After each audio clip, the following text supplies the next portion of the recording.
All right, it's 12 noon. It's time to get started. I want to say welcome. Thank you all for joining us today. My name is April Johnson. I am the Executive Director of Preservation Durham. We are Durham, North Carolina's nonprofit historic preservation organization dedicated to preservation advocacy, action, and education, all things Durham. So welcome to our People Plus Place Preservation Leadership Speaker Series. And today we have the lovely Erica Avrami, and I will read you her bio in case you hadn't read it yet. So Erica Avrami is the James Marston Fitch Assistant Professor of Historic Preservation at Columbia University's Graduate School of Architecture, Planning, and Preservation, and an affiliate with the Earth Institute Center for Sustainable Urban Development. Her research focuses on the intersection of heritage and sustainability planning, the role of preservation in urban policy, and social spatial justice issues in heritage decision making.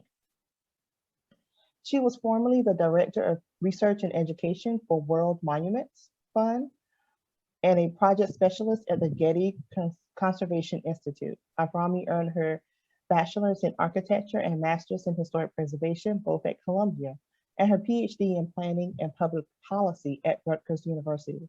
She was a trustee and secretary of US, I forgot what the auto stuff stands for, but ICOMOS from 2003 to 2010, and currently serves on the editorial advisory board of the journals Change Over Time and Future Interior. So if you're at home, give her a round of applause or do your hand claps on Zoom and welcome her today. I'm so grateful to have you. And I just want to say I came across her name as I was trying to learn more about how we do equity and preservation, and how we get more people engaged in thinking about preservation in a different way. Because of course, preservation in the Black community is a little bit different in thought process than with our white counterparts. So and it's tough. It's tough being an executive director and trying to bridge those gaps and really work it in a way that benefits both groups.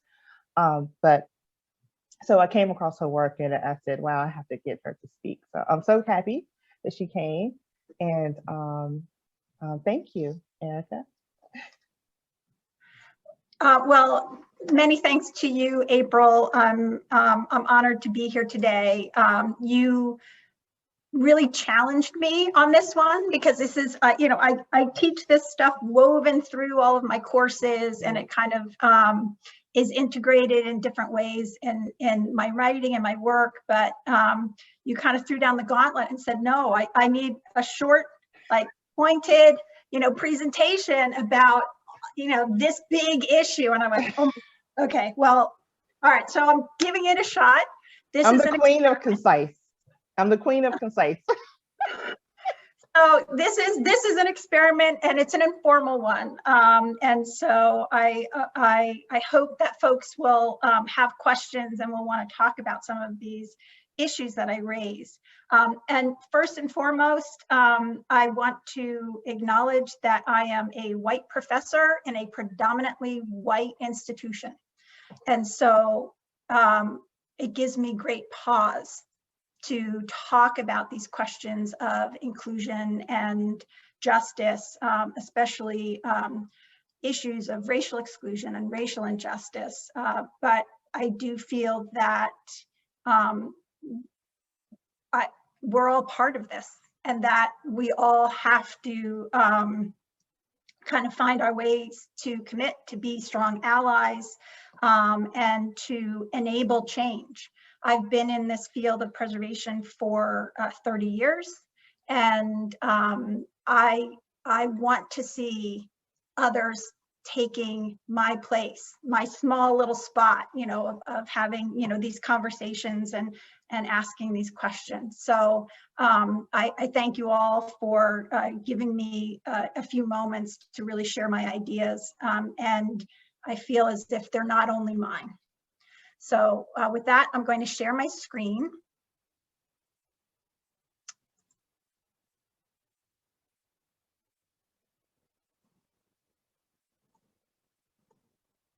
Am I okay, April? Can we see my screen? Absolutely. And folks, please do ask questions in the question box, and I will relay those to Erica Avrami. So as I thought about this, I decided to frame this conversation around three fundamental questions that I continually ask of myself and I ask of my students as we work in this realm of preservation. Who is represented, who participates, and who benefits? And that by asking these three questions, not only at the practical level of working at a particular site, but also the sort of institutional and policy level of how are decisions getting made, what infrastructure support this work of preservation, we can get at some of the issues that challenge us today, some of the ways in which the field has been built upon these structural legacies of injustice and exclusion, and how we begin to correct the path of the profession, of the field, and of the institutions that support our work. So getting at that first question, when I say who is represented, what do I mean by that? And really, I kind of break it down into a few different areas. How is the heritage of some publics advantaged or disadvantaged by legacies of exclusion and injustice? How are different kinds of evidence and ways of knowing valued? Whose histories and stories are told through preservation? And how can the preservation enterprise be more accountable for its own agency in representative justice? And so I'm going to be using some of my own research, but also work that my students have been doing, because I shifted from working largely in the not-for-profit arena to academia about 7 years ago, in part because I wanted to be working with those who are entering the field and really experimenting with the ways that preservation can ask these tough questions and be more accountable. So please know that there's also student work in here. So tackling this sort of first idea of these legacies of exclusion and injustice, I want to talk a little bit about how the built environment, and that includes the historic built environment, basically reflects long histories of marginalizing populations.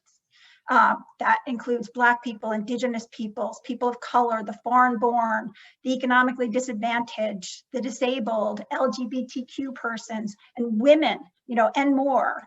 And history limited their power to claim space and material property. And these legacies of racism, subjugation, and exclusion are entrenched within the built environment and cultural landscapes. And therefore, they're entrenched in what our profession deems heritage and the evidence of the past. So let's look at a few examples. Certainly, our built environment reflects who had the right to freedom and self-determination.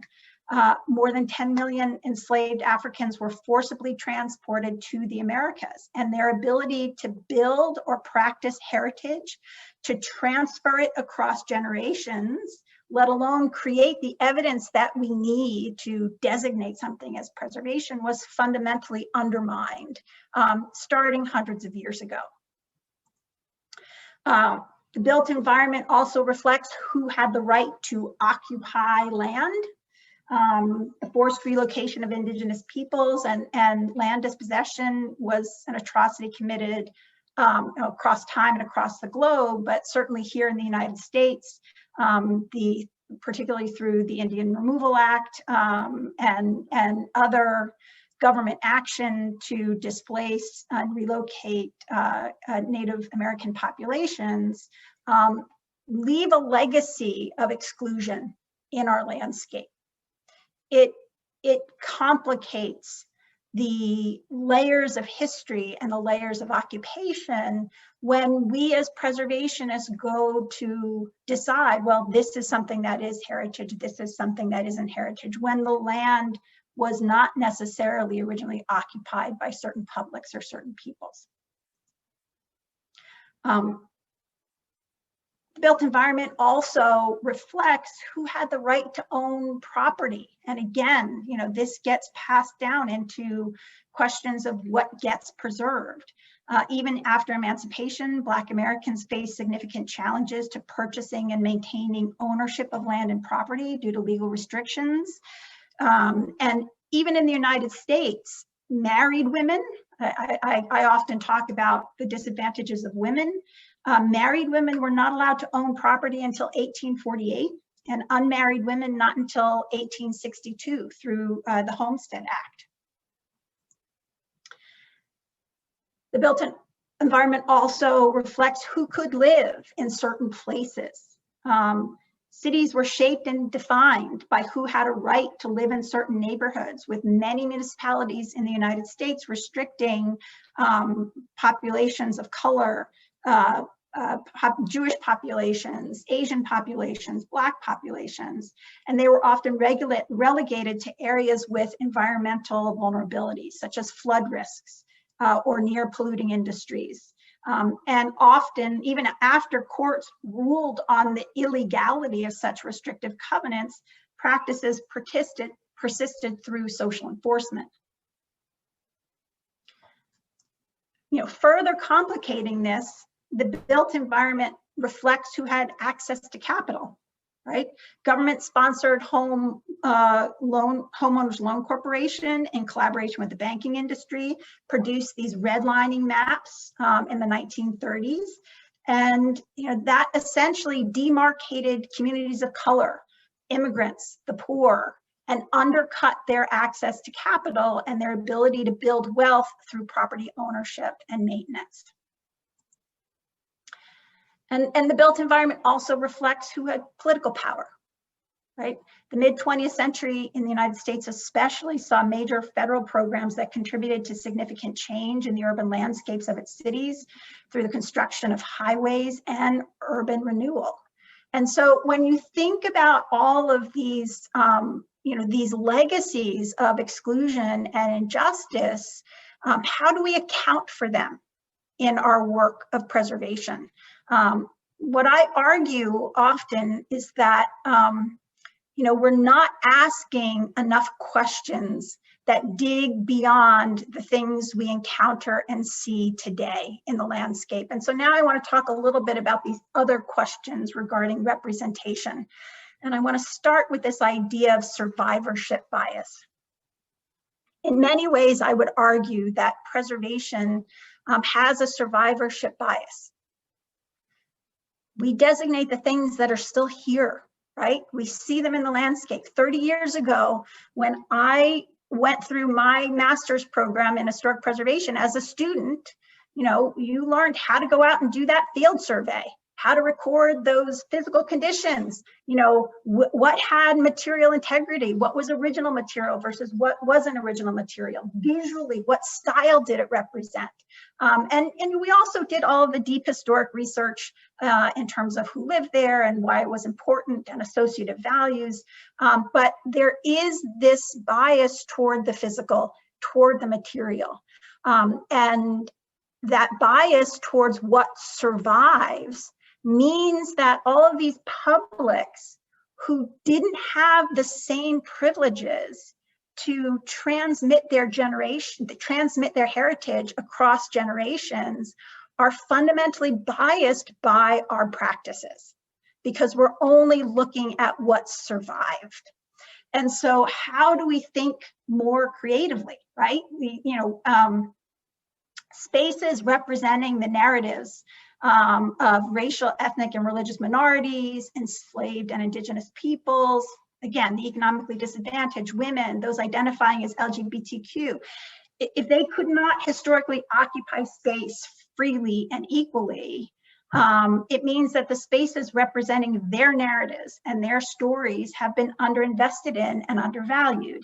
And in some cases made invisible or systematically destroyed, right? And so they're at a profound disadvantage when it comes to the evidence that we require in the preservation field, whether that's drawings or original material or integrity or even a property that still exists. And so when we apply the accepted heritage standards of documentation and authenticity, we often deprive disadvantaged communities of their right to be spatially encountered with the same equity as whites, men, the wealthy, and the powerful. And so I'm going to talk a little bit about how I'm trying to challenge this idea through my work with students. And I'm going to talk about two studios that we've done, one in Montgomery, Alabama, and one in New York City. And this first one in Montgomery really was premised on the idea that spatial encounters with the built environment have power. The narratives that such encounters represent shape our understanding of who we are and who we can be, and that the decisive use of space has power. It determines which publics and stories can stake a claim in the landscape and be encountered. And no matter how much historical narratives are challenged or reinterpreted in prose or in imagery, spatial encounters bear repeated witness to particular ideas of self and community that are profoundly experiential. And so it really means that we need to be thinking about landscape and about the encounter of history and stories in the landscape as something that's constantly practiced and reinvented through how we use space and what publics are represented in space. So in this studio in Montgomery, Alabama, students did extensive field survey work, and they looked at sites, monuments, buildings, and historic markers in the same way we would in a traditional survey. But they also looked at narrative, and not from the perspective of archival research, but from the perspective of encounter. So as they walked the streets of this city that they did not know well, because these are all students from Columbia University, they were working with some students from Tuskegee Institute as well, but the idea was that the Columbia students were there walking through these streets, in most cases for the very first time doing this survey work, much like a visitor would, much like a child who may not know the history of a city would. And they try to identify the narratives that were clearly represented in these spatial encounters. And some were definitely more represented. Many of you probably know Montgomery was the first capital of the Confederacy, also a significant birthplace of the Civil Rights Movement here in the United States. And so these were two narratives that were definitely present, but they were represented differently in the landscape. For example, the civil rights narrative was more represented through signage and official markers, whereas Confederate monuments had more buildings, which changed that physical encounter, right? Which gave us a different understanding of how stories are represented. And to give you a little more detail, they also looked at particular areas within the city.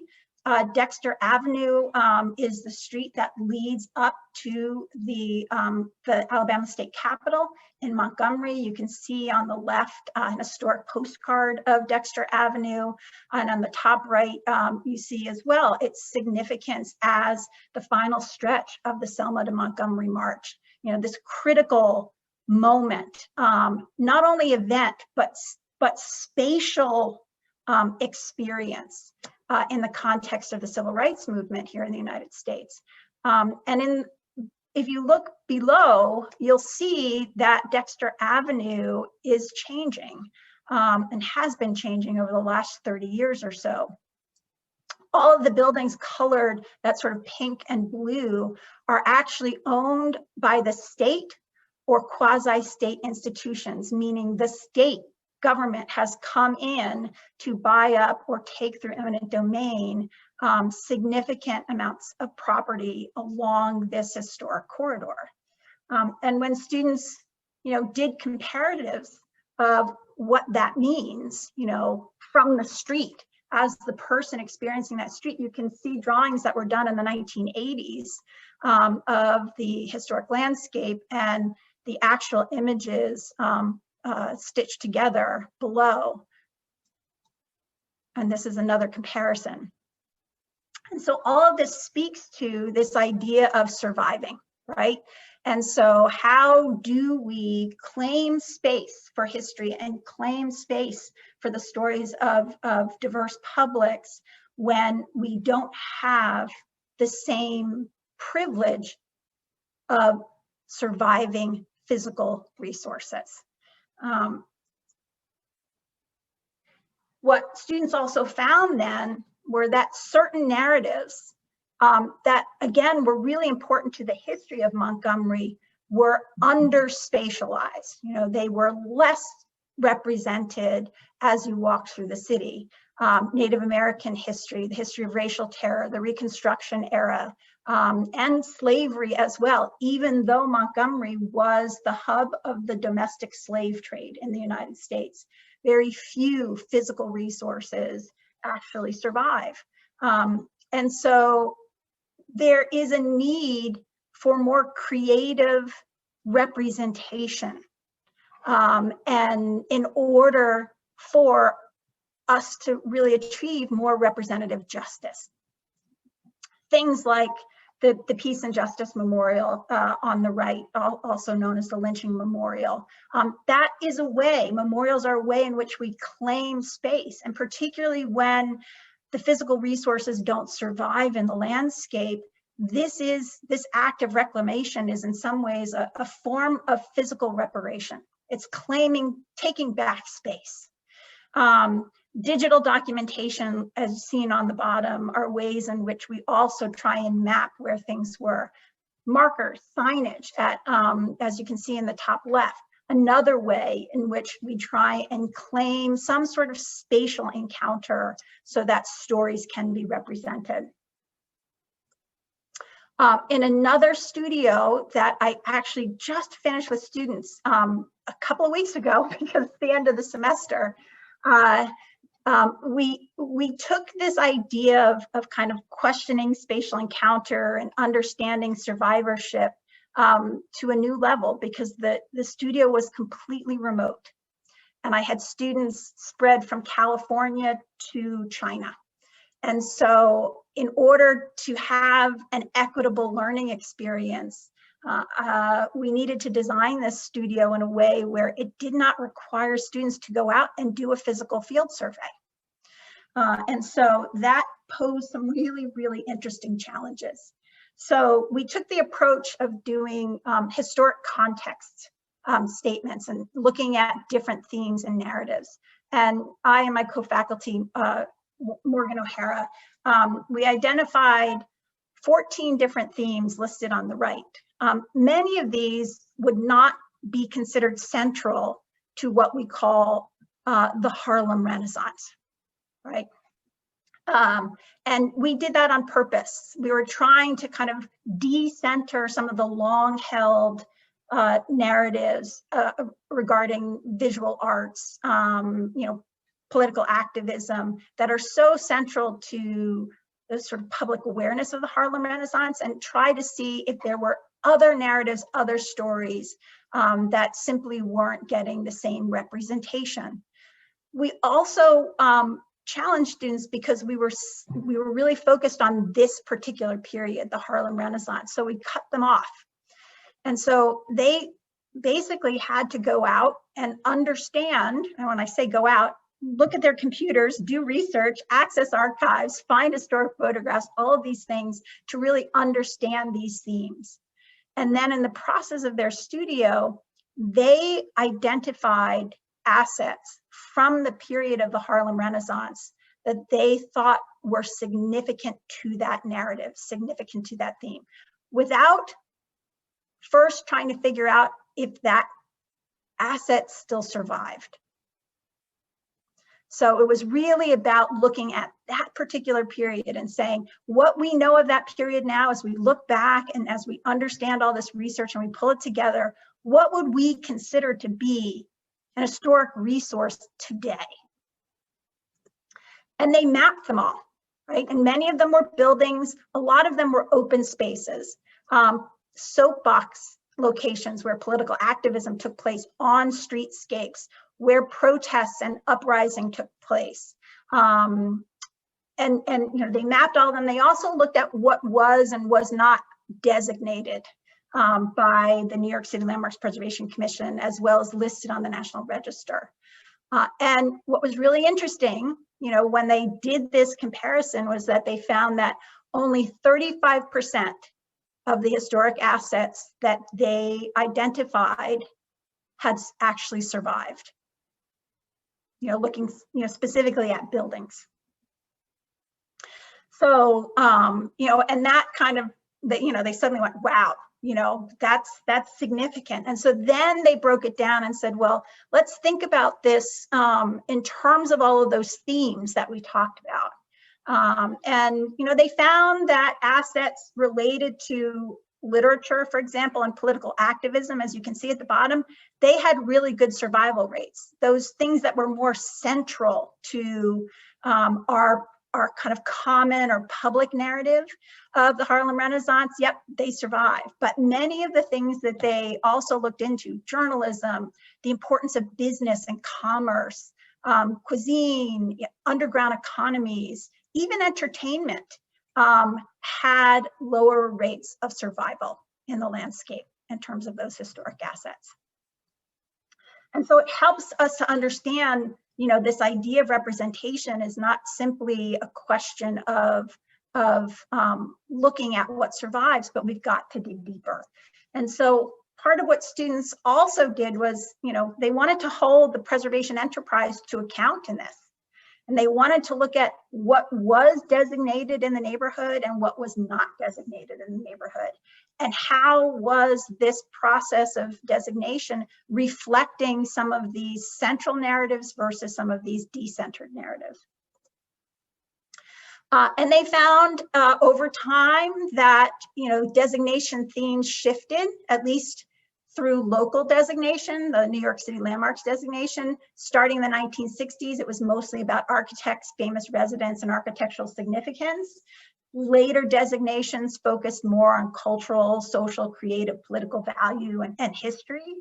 But they found that within the neighborhood, and again, we're talking about Harlem, and we're talking about a place that not only in the United States, but around the globe, is identified as a Black Mecca.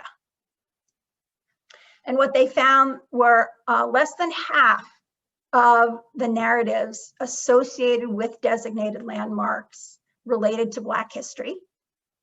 Only 7.8% actually discussed racial segregation, and less than 10% actually spoke about the Harlem Renaissance, the moment when Harlem became a Black Mecca, as a result of the Great Migration, et cetera. And so, then they said, okay, well, if this is what's happening through local designation, let's look at what's happening through the National Register. And so again, they looked at all of the different themes that National Register listing documentation covered. Again, dominated mostly by criteria C, the architectural significance, again, formal, material, how we physically represent, encounter and represent these things. But it did find a little bit more diversity. But when they broke it down, they found that, it talked a little bit more about racial segregation. It had a lot about, design and the visual arts.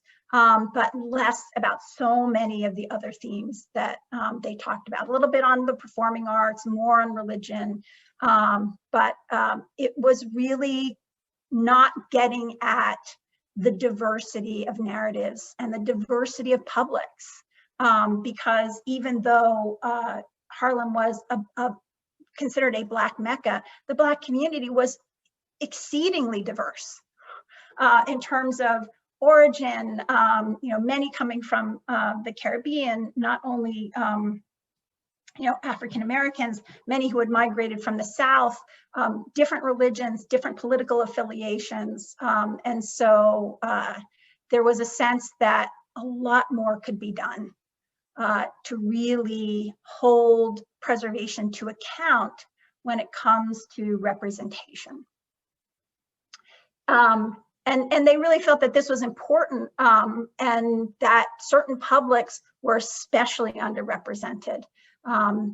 Women, that too few women were represented through the way in which the preservation community had used the power of the designation tool and the listing tool. They found that LGBTQ communities were also underserved. There's a significant history that dates back to the Harlem Renaissance with regard to LGBTQ rights and activism. And so they felt that that was really underserved. And also just economically disenfranchised communities. The importance of people seeking economic access, economic rights, whether through labor picketing, soapbox activism, and also through the many businesses, the Black-owned businesses in Harlem. They found that it was definitely underserved. Even today, I mean, I was an undergraduate student at Columbia starting in the 1980s, early 80s, and here I am back many years later. And so I am fairly familiar with Northern Manhattan, which is where Columbia is located. And many people refer to 125th Street as, this primary artery of Harlem. But the fact of the matter is, as students, made clear, those businesses along 125th Street during the Harlem Renaissance were predominantly white owned. And the Black owned businesses were all more focused on the avenues and on 135th Street. And yet 125th Street remains this sort of, again, a geographic center in so many people's minds, yet the way in which the Black community really exercised its economic power through business ownership was manifested elsewhere. And so again, we have these tools in the preservation toolbox to really dig deeply into these histories and to understand them much better, and to think about these questions of representation in different ways so that these stories can come out and we can have more equity in what we preserve and what we designate. Now I want to talk a little bit, I want to make sure I'm not going too long. Okay, I'm only going to talk a little bit about the next sort of two big questions, the who participates and the who designates question. When it comes to who participates, in my mind, this is about process. Who are the experts? Who are the advocates? How do communities engage? Who makes decisions and how? And how do we change institutions and policies and profession and practice? So I'm going to draw a little bit on some research that I did a few years ago with some, again, with some students at the time. And this is published, and I can share that link later, where we looked at the public policy rationales of preservation. We examined ordinances in cities across 50 states, including the most populous cities where there was a concentration of people, and state capitals where there was a concentration of institutions. Lots of rationales out there. Generally, they center around social rationales, economic rationales, to a lesser extent, environmental and aesthetic. You'd be surprised at how few actually have a public policy rationale of preserving aesthetics. And the reason I bring this up was because we were trying to get at, well, how do communities engage with this, this enterprise of preservation? What do they see it doing for them? And how do governments in turn think, what do they think they're doing for populations? And so I want to note on the left-hand side that civic participation was actually only represented in about 10% of the municipal ordinances. that one of the reasons why we preserve is to engender civic participation. That's a pretty low number. It was much lower than I expected, given the way in which economic growth, fostering civic pride, et cetera, showed up so much more frequently across these ordinances. And so in order to test the other side of that, sort of how, does the public share these policy rationales, we did a survey in New York City asking about, historic districts and why people felt that they were important to preserve. Trying to get at, again, the public perception of this work. Over 1,600 people responded to the survey. We had sent it out to all preservation organizations, but also beyond, to all of the borough presidents, to local community organizations, to community boards, et cetera. 95 of respondents supported the designation of historic districts. Well, and that's not surprising, because if someone's going to answer this survey, generally it's because they're interested in the topic. They're going to take the time to do the survey. The difference is, the difference is, in terms of who responded, were kind of interesting. Only less than half of them actually lived in an historic district. So that told us, well, okay, we're getting at people who are outside of the traditional preservation community. And only 41% self-identified as a preservation professional or a preservation advocate. Most were property owners, managers, concerned citizens, et cetera. So we thought, well, that's good. These are the people who have an affinity, who may support and may engage in some way, even if they're not working in this arena. And we looked at their answers, and what they ranked as being important. And it didn't sync with what the public policy rationales right, as being, important things. Economics, all the way at the bottom of the list. Aesthetics and architecture, way at the top of the list. And things like maintaining affordability, preventing displacement of residents, promoting civic engagement, that really kind of hit in the middle. And so, what that told us was that this idea of participation in relationship to preservation was not as central to our work, and that we as the preservation community needed to do more work around that. In addition, we were stopped dead in our tracks when we looked at the profile of our respondents. Meaning who wanted to respond to this because they were interested in preservation.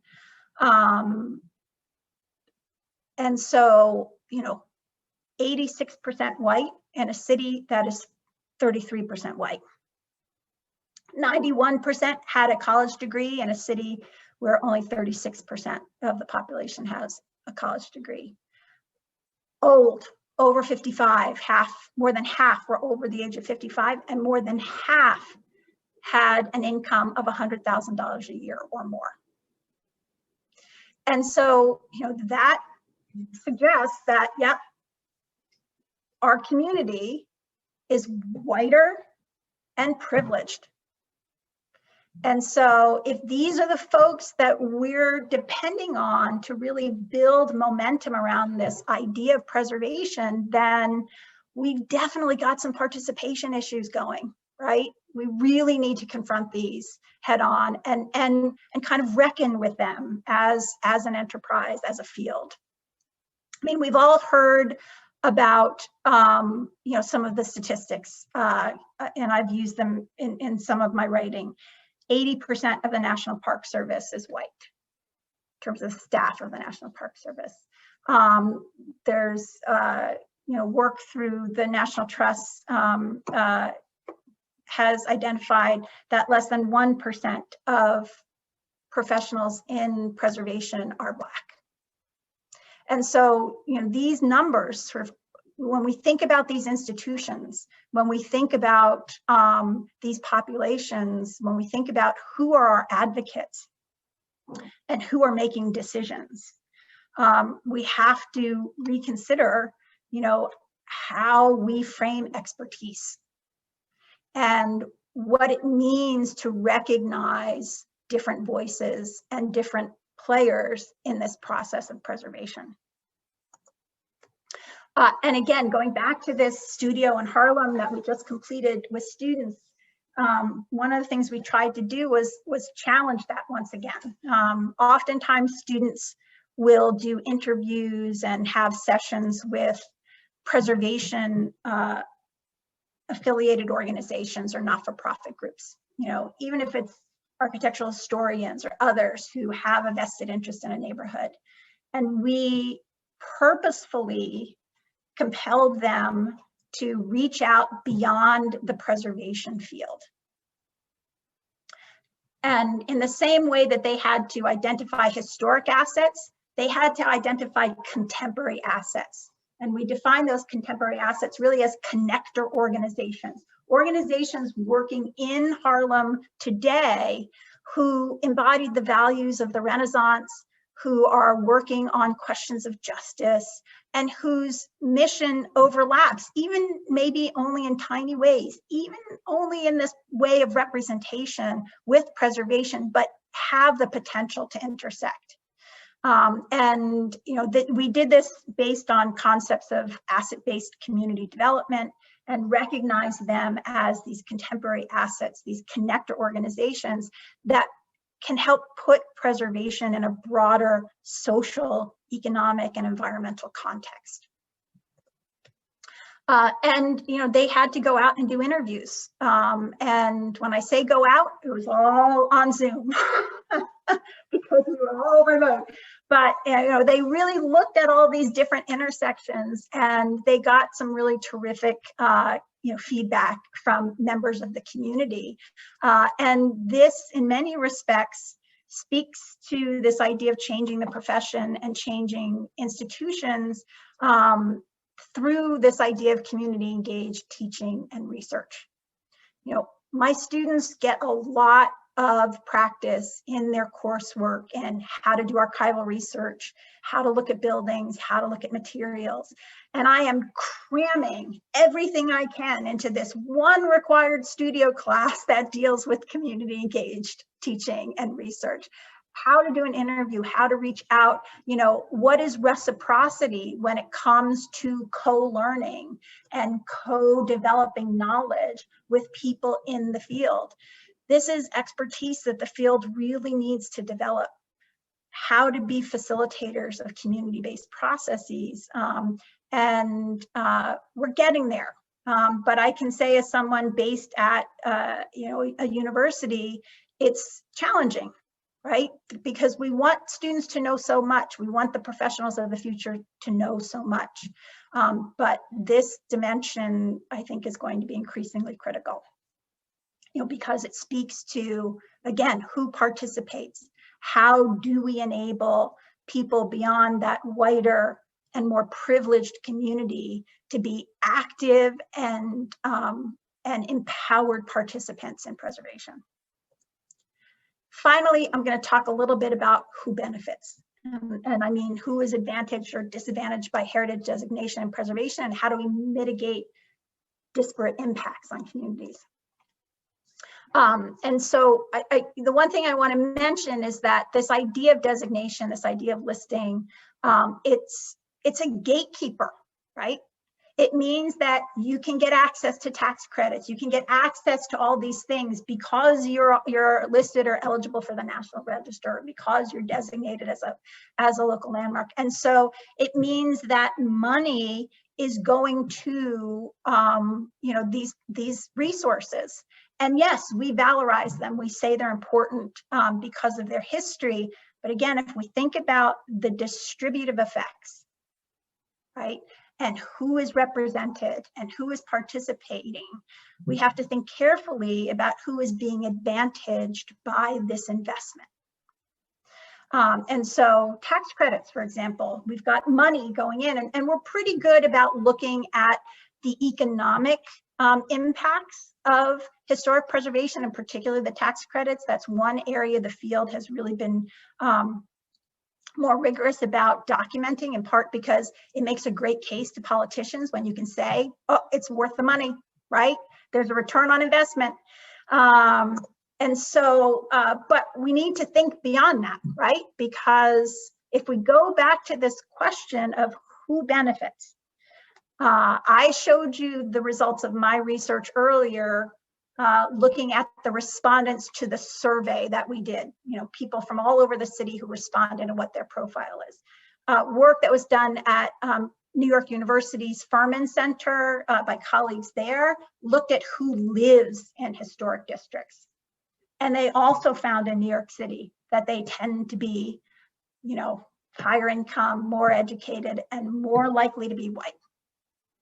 So if those districts are the places that are designated, and these are the populations that are living in them, then these designated resources and all of the things that gatekeeper, as a gatekeeper comes with, means that we are advantaging those populations, right? If tax credits, economic advantages are being given to those who may already have advantages. And how do we think about more equitable distribution of this if the trends in New York City are similar in other cities where historic districts tend to be whiter, tend to be wealthier?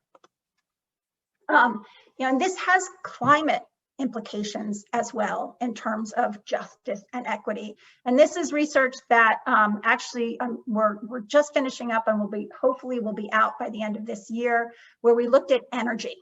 And so there have been studies in New York City that looked at the distribution of historic properties. We actually looked at the distribution of historic built area, meaning, the square footage of historic properties, specifically National Register properties. Why did we do that? Well, we did that because in all 50 states in the United States, waivers are afforded to properties that are National Register listed or eligible when it comes to energy performance codes. So you don't have to meet the same energy performance requirements as buildings that are not on the National Register if you're a property owner of a National Register building. And so we wanted to understand the justice implications of that. So because if certain property owners aren't, or certain neighborhoods aren't, doing the energy retrofitting work to decrease our carbon footprint, and others are, there's an inequity there.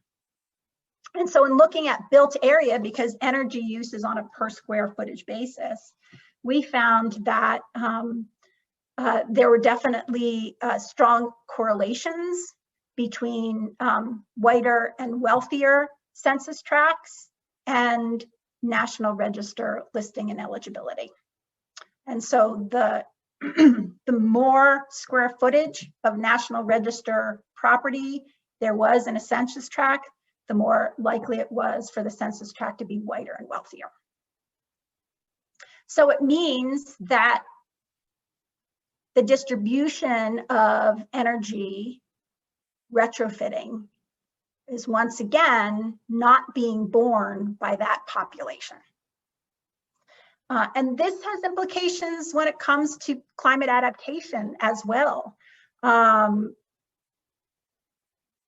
If that National Register, looking at National Register data again from New York City, if that is similar in other cities, we know that, we know already that FEMA funding has advantaged white populations over Black populations, that white populations have received more money than Black populations. That was a study done about 2 years ago. But we also know that historic districts and historic properties can get access to additional funding from FEMA in post-disaster situations like flooding. So once again, if we're looking at the demographics, if we're looking at the effects on communities, who gets advantaged and who gets disadvantaged, We have to look at people. We can't just look at properties. And so, because the distributive effects of this have ramifications. So going back, who is represented, who participates, who benefits? I spoke mostly about who is represented because we have a really good toolbox in preservation to do that work, to keep asking that question. The who participates and the who benefits, we're still building up our own capacities to really get at these questions in robust ways. And that's where I think we have an obligation, a calling to really do better, to really continue to ask ourselves the tough questions and continue to build our toolbox so that we are enabling more robust and empowered participation by diverse publics and ensuring that the benefits of our work of preservation are being more equitably distributed. So finally, I just want to acknowledge that, again, work done by studios, work inspired by the contributors to a volume that was published last year on preservation and social inclusion, as well as my collaborators on the energy research. And I'm happy to take questions.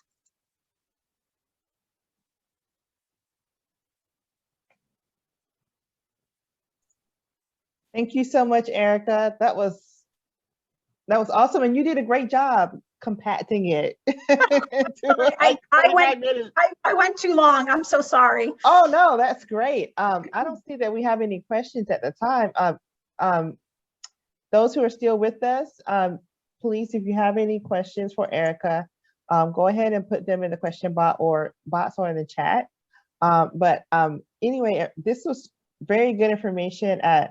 I resonated with a lot of what you spoke of, and it's as if you put you help substantiate some things that I've been seeing and feeling, and it helped me to put it together. So thank you so much for that, and I can't wait. And I do want to tell everyone that there is a I will be sending everyone some information about the work that Erica is involved in. And let's see, let me pull it up. I should have sent the link.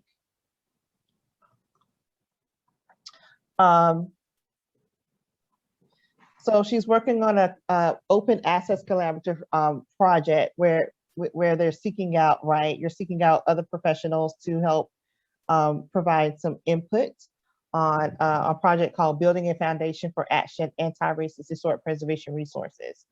And also, Erica has written a piece in a kind of a book called Preservation and Social Inclusion.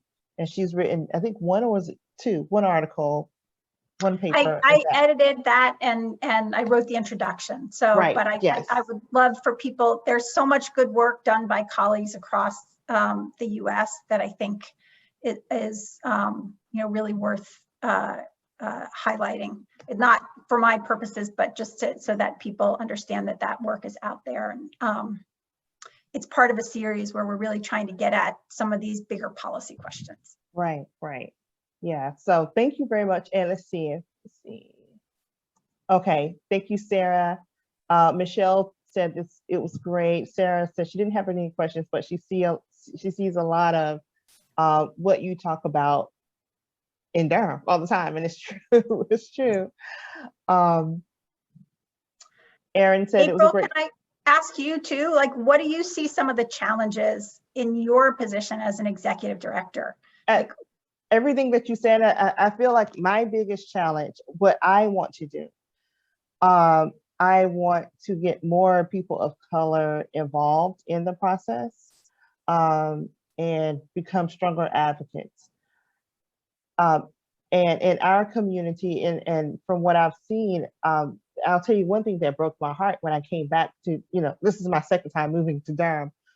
So when I came back here in 2018, I spoke with some individuals who were Black in the community, but they were heavily involved in preservation advocacy, which was great.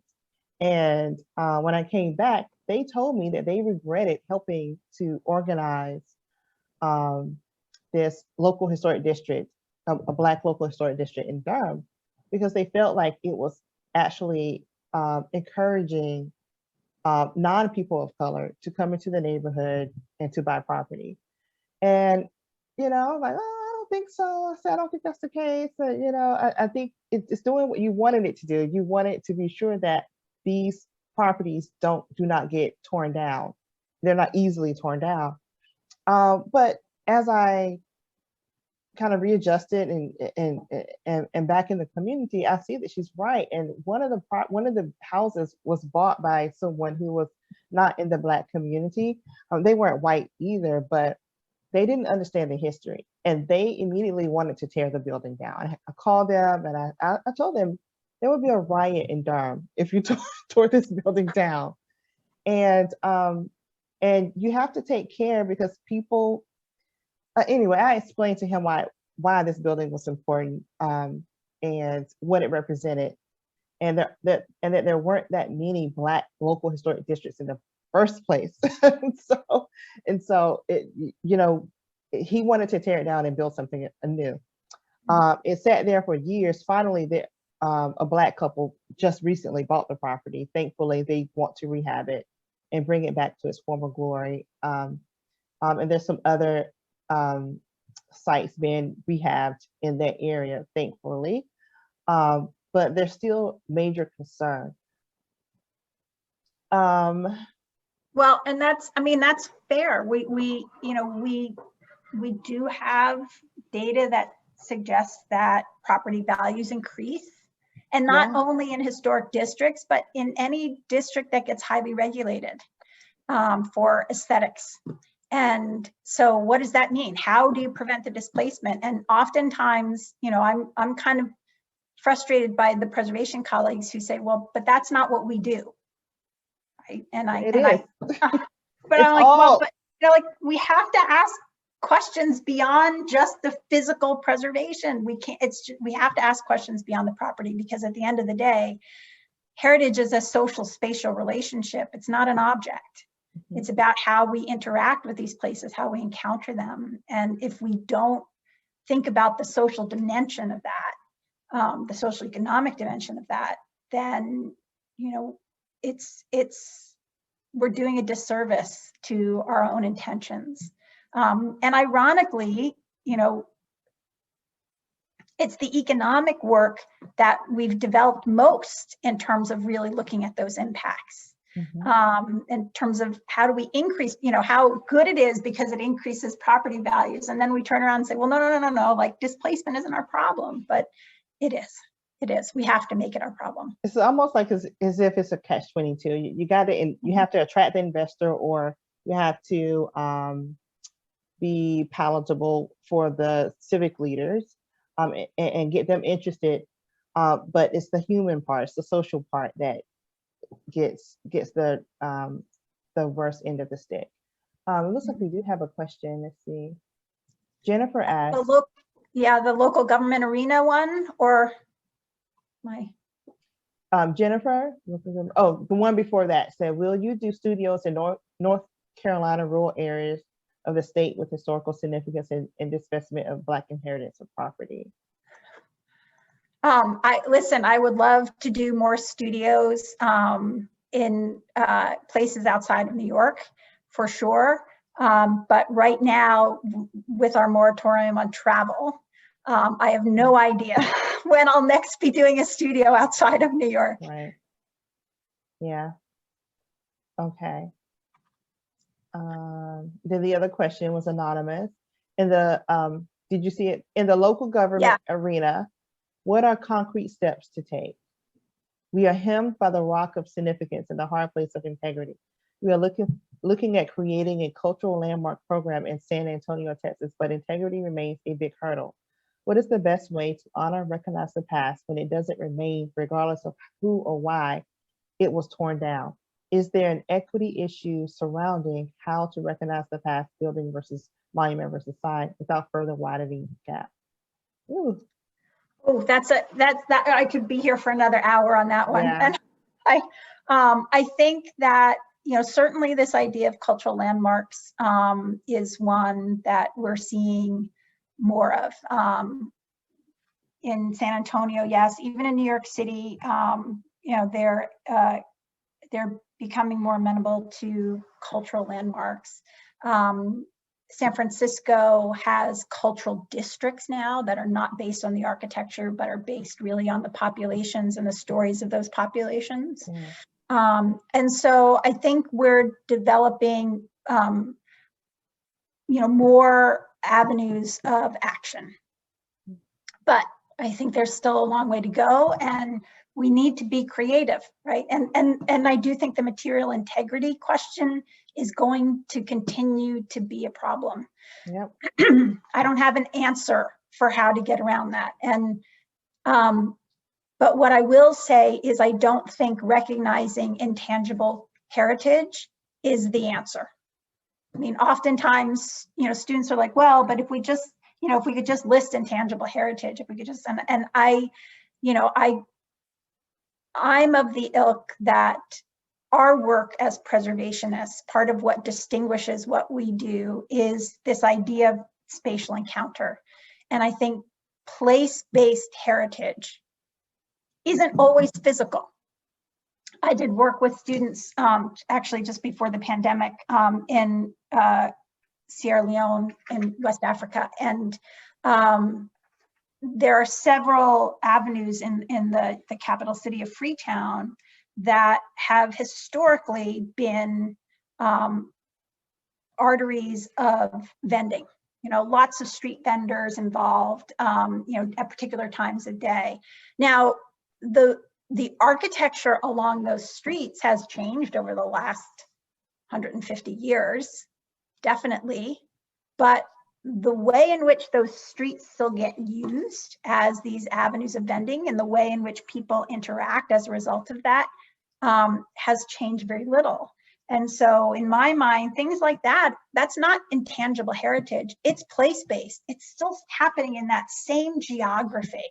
And there is an association, a geographic or spatial association of that. And so I think that we need to stop defaulting to this idea of, well, it's intangible, and get better at really characterizing and understanding the social spatial relationships that are fundamental to heritage. You know what we have to get past too, which is going to be tough. It's like the survey you had of the New Yorkers about their relationship to preservation, and the number one thing was related to aesthetics. I mean, I understand it. I mean, one of the things that I want to continue to study is the psychology of place and how the built environment, especially the cultural heritage spaces and historic spaces, make us feel. And how we understand ourselves and things of that sort. But people like to be around beautiful things and beautiful landscapes and beautiful buildings. And that's going to be the tough part to get past. It is. And I will say this, that in the context of climate change and especially, coastal flooding, it's going to get even more difficult because place attachment, whether it's because of aesthetics or because of, living by the water or living in a particular kind of community, will be challenged dramatically when we are faced with having to migrate communities. Who gets to migrate? Who gets to stay in place? How do we, are we going to move all our historic buildings? Are we going to elevate all our historic buildings? I really do think the aesthetics question, you're absolutely right. We need to kind of get beyond that. And I think climate and especially adaptation in the face of flooding and, other climate events that force questions of migration and adaptation are going to have to make us reconsider what we think is, what we think about this idea of aesthetics and form and how it gets preserved. That's going to be a great awakening process. We have two more questions. How do we empower the Black community to feel engaged with joining preservation efforts and address the concerns about gentrification and bureaucracy? Well, I can't speak about the Black community as a whole, for sure, I can't. Yeah. But what I will say, particularly in the context of the studio that we just did in Harlem, I think, you know, the idea of students going out and interviewing all of these different organizations who were not part of preservation, that was, you know, it wasn't simply about them doing data collection. It was also a co-learning about how the missions of other kinds of community-based organizations intersect with preservation. And if we can do that at the organizational or institutional level, I think that the constituents of those different organizations can also get on board. And so, to give an example, students interviewed you know, organizations that are doing you know, growing food in Harlem, like Harlem Grown, you know, and they met with organizations, you know, doing writing, doing economic development, doing tourism, doing justice, you know, youth justice work. And so a lot of them did not, on the face of it, think, well, we do preservation. Like, you know, that's not our work. That's not. But in the context of doing the interviews, of asking the questions, of really kind of engaging, it started a dialogue. And in our final review, where we invited everyone to come see the students present, I was shocked at how many of the interviewees were there and stayed for like this 5-hour session of Wow. final reviews. And to me, that, you know, part of what the preservation community needs to do is step beyond preservation. Yeah. That's how we engage, because people have, you know, diverse priorities and diverse kind of interests when it comes to the preservation, and I mean that broadly, the preservation of their neighborhood and of their community. Whether they're fighting for economic justice, whether they're interested in education, whether, you know, whether they're beautifying parks. And so how preservation intersects with all of them is how we build stronger coalitions and expand our own work to serve these broader goals, not simply be, you know, oh, the building got saved, it's designated, let's move on to the next one. Right, exactly. You know, it's funny you say that, because for me, that was the whole purpose of creating this type of speaker series. I wanted it to touch on all the facets of all the disciplines that preservation touches on. It touches on so many different topics, and it's not limited to an architect. That really, these days in the 21st century, no one cares about the architect as much. But there's so many other important issues that people care about that preservation weaves into. So yeah, thank you. This for me, this was a lot of confirmation that I'm on the right track as I think about how we think differently about preservation. So Heather, we're losing people's end of people's lunchtime. So Heather has a question real quick.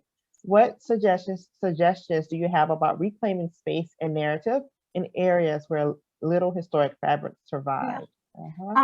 I mean, that's a great question, right? I mean, and you saw the 3 examples that I put up there, like the idea of we create memorials, we create plaques, you know, we do the digital documentation work, but how do we, you know, engage in other ways? And that's part of what, you know, I challenge students to do in these studios at the end, is to be very creative about, you know, how do we essentially reactivate engagement with these spaces. And what I will say is that, you know, students can get very creative using light, using sound, using smell, you know, to get at how do you recreate these things, art installations, events, you know, and while the digital platform, you know, we often say, well, that's not the same thing as a spatial encounter. I will say that students are really getting innovative about how to kind of combine the digital and the spatial experiences in interesting ways. And so I think that that